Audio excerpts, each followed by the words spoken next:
What's going on, my dudes? So I did a little video yesterday on a step that I added to my maintenance, and I'm doing maintenance on my farm today, and I just thought, well, I'll do a little video on how I do maintenance on my A1s. These are the tools that I use.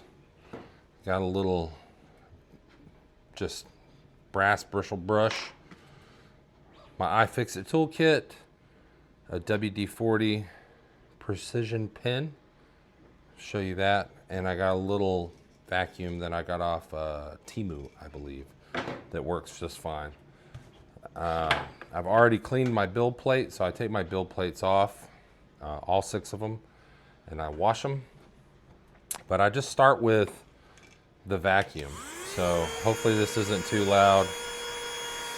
So I just vacuum all these little spots that get dirty. And hopefully you can hear me over the little vacuum. But this is just little basic housekeeping. Keep things clean. And in my mind, it just, I don't know. I don't know if this is the military man in me or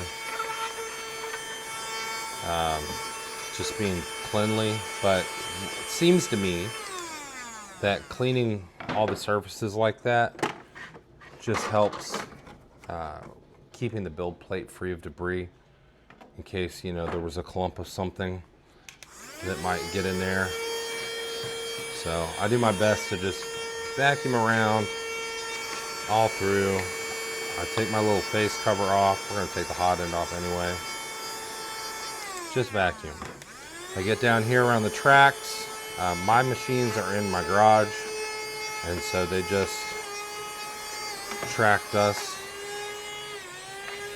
And my little vacuum's dying, but that's okay, we're done. Cool, I'll charge that up. And so now I'm at this point, and I expressed yesterday in that video, and that's brand new, that I've been fixing the screws. So I get my little socks and I clean them up. I get all the crap off of them that builds up over time.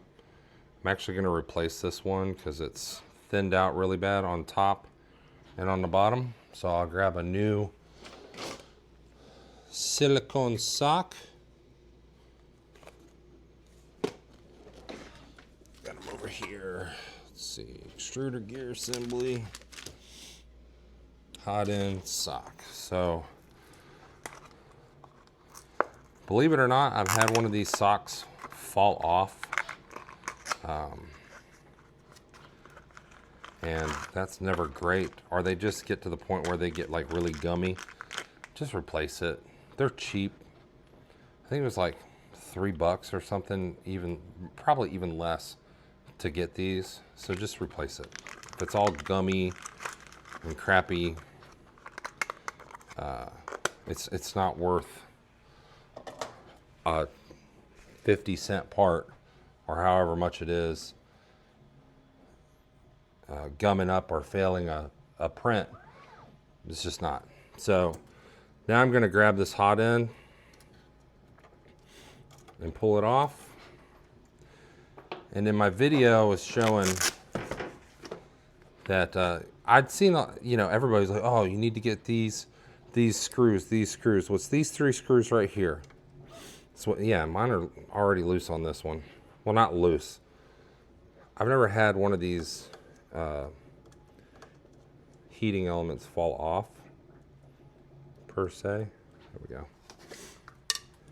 But I have had them get loose on me and cause layer shifts and parts to come off of a cool plate, which if you run a cool plate, you would know that that's actually a really tough thing to do. So it's not easy. All right, so you pull this off.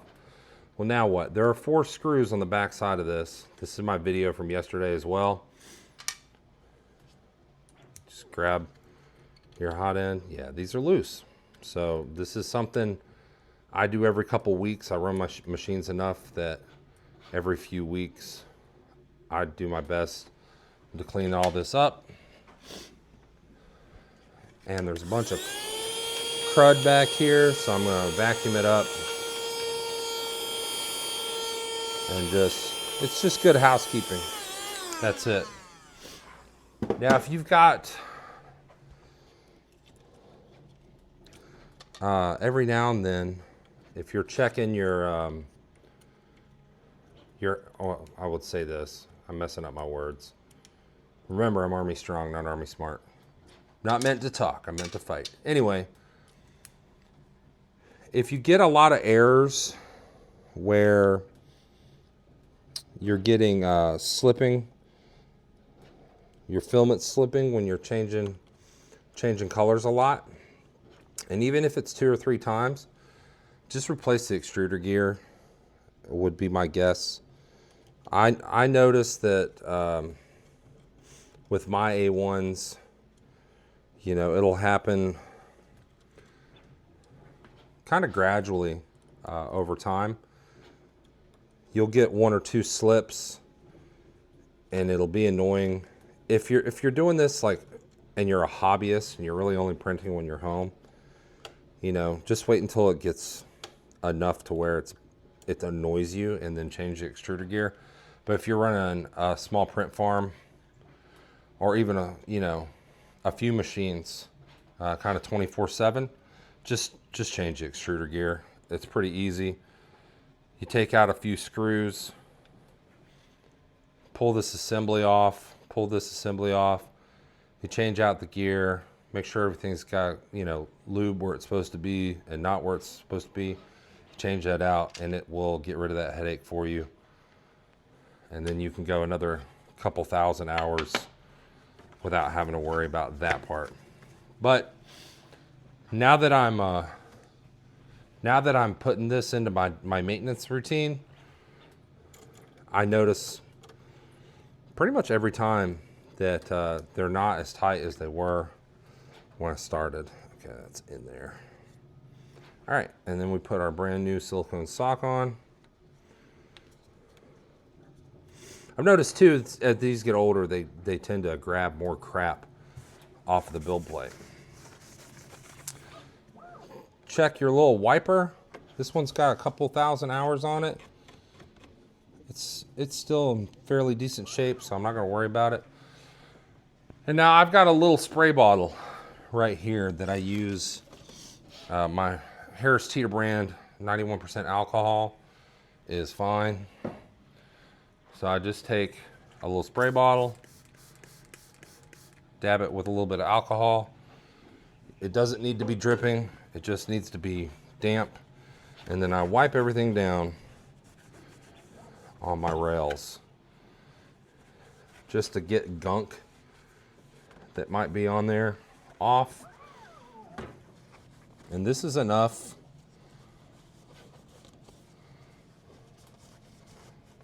to take care of the whole machine. So you see it's dirty now, right? I get up here, this part of the rail too. This is just preventive maintenance. And I learned all this just going through the guides on the Bambu Wiki is where I learned this. But just clean all that up, especially if you're in a dirty place like me. I'm in my garage, so this becomes paramount. Just keeping things clean is the way to go. You see all that gunk that's in there? Now, me personally, I just re-greased all my screws, I don't know, a couple weeks ago, so I'm not gonna do that because that's something you could really do once a month or once every 2 months or so. But I have a little piece, and I'm not gonna get it now because it would take me a while to, but there is a lead screw design on Maker World. It's a little piece. You can put a little cloth in it and go up and really clean those screws well. I would suggest printing that. I use it, but it's not part of my normal maintenance. That's something I literally do you know, every 2 or 3 times, maybe 4 times. Maybe it's lazy, I don't know, but it's not something I do. Now, this is actually in Bambu's guides to use WD-40. So you don't have to get the expensive, because it is, if you look at those little things, it's not expensive all at once, but you get like 6 of the things of oil, and one of these will far outlast that. It's just a WD-40 precision pen. So I take that, I lube up down here,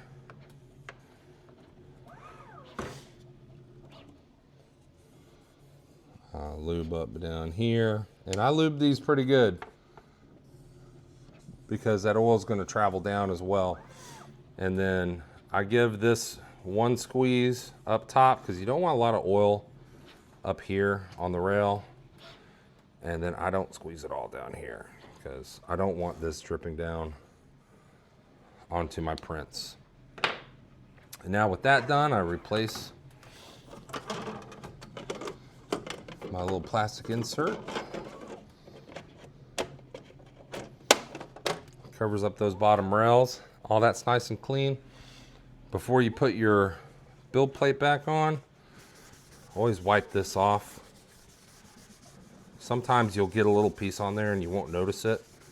Not that it's enough to do anything, but I just try to keep it clean, you know? I've got my nice clean build plate to go back on, and that's it. That's the maintenance I perform every few weeks on my A1. Once I'm done with that, I do the full calibration. I don't know if that's 100% necessary. You have to do the one for the bed leveling because you've taken the Hotend off. But I just run the whole thing. It makes me feel better, peace of mind, I guess. Anyway, that's my maintenance routine on my A1s. Appreciate you coming to my TED Talk. Thanks so much. Hit all the buttons. Talk to y'all later.